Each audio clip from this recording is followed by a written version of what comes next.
त्यसैले म तीनजना हाम्रो नेपाली चलचित्र क्षेत्रको अत्यन्त सम्मानित राष्ट्रिय माता बहिनीको सुशीला कार्कीलाई मात्र होइन, उहाँहरू तीनैजनालाई म राष्ट्रिय माता भन्न चाहन्छु। चलचित्र पत्रकार सङ्घको कार्यक्रममा यहाँहरू सबैलाई म नमन गर्न चाहन्छु, सम्मान प्रकट गर्न चाहन्छु। त्यसै गरी अब करिश्माजी र रेखाजीको बारेमा दुवैजना राजनीतिमा आइसकेको र फेरि पनि यो देशले खोजेको पात्र हो। अब करिश्माजी, रेखा थापाजी फेरि पनि समय तपाईँको हातमा छ, तपाईँको नेतृत्वमा छ। ढुक्क हुनुहोस्, राजनीति कलाकारले गर्ने हो। त्यसैले धेरै साथीहरू पोल साथ लगायत सबै यहाँ अब धेरैको नाम लिँदाखेरि चाहिँ समय जान्छ। त्यसैले म सम्पूर्ण अतिथि देव भव उपस्थित महिला तथा सर्जनबिन विभिन्न तह तबकाको चलचित्र क्षेत्रमा चलचित्रको हरेक विधाको नेतृत्वदायी भूमिका बसेर काम गर्नुभएका व्यक्तित्वलाई स्यालुट अभिनन्दन गर्न चाहन्छु। सबैलाई एकमुष्ट चलचित्र पत्रकार सङ्घको कुरा गर्ने यसको इतिहास त्यति लामो नभए पनि 27 वर्ष भनेको धेरै लामो हो। 27 वर्ष यसले नेपाली चलचित्र क्षेत्रमा लाग्ने पत्रकारहरूलाई यति ठुलो सम्मान दिएको छ, यति ठुलो इज्जत दिएको छ, यति ठुलो प्रतिष्ठा दिएको छ। आज चलचित्र पत्रकार सङ्घ नेपाल पत्रकार सङ्घको हाराहारीमा पुगेको छ। देशभरि यसको सञ्जाल छ, समृद्ध छ। त्यसैले म लामो भाषण गर्दिनँ, तीनटा मात्र कुरा भन्न चाहन्छु चलचित्र पत्रकार सङ्घलाई। रिपोर्टर्स क्लब नेपालले अथवा ऋषि धवलाले किन निकटताका साथ हेरेको छ त?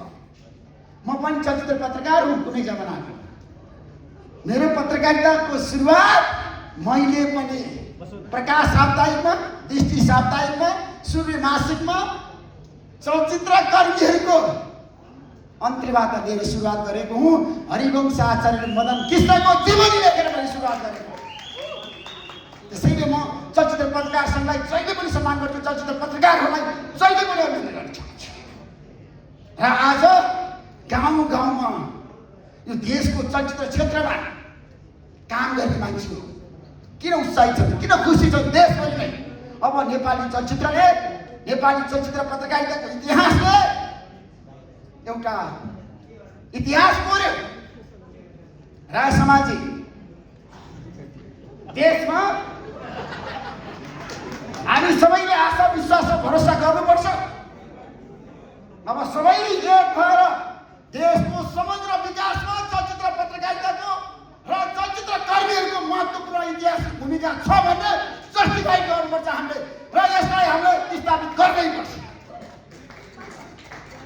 त्यसैले म के भन्न चाहन्छु भने देशको विकासमा अब चलचित्र क्षेत्र छ, चलचित्र कर्मीहरू छ। देशको हरेक तह तबकाको तपाईँको भूमिका महत्त्वपूर्ण हुन्छ। देश बदल्न, विकास गर्न चलचित्र क्षेत्र जुरुमुराएको छ। आशा विश्वास र भरोसा जनतामा दिलाएको छ।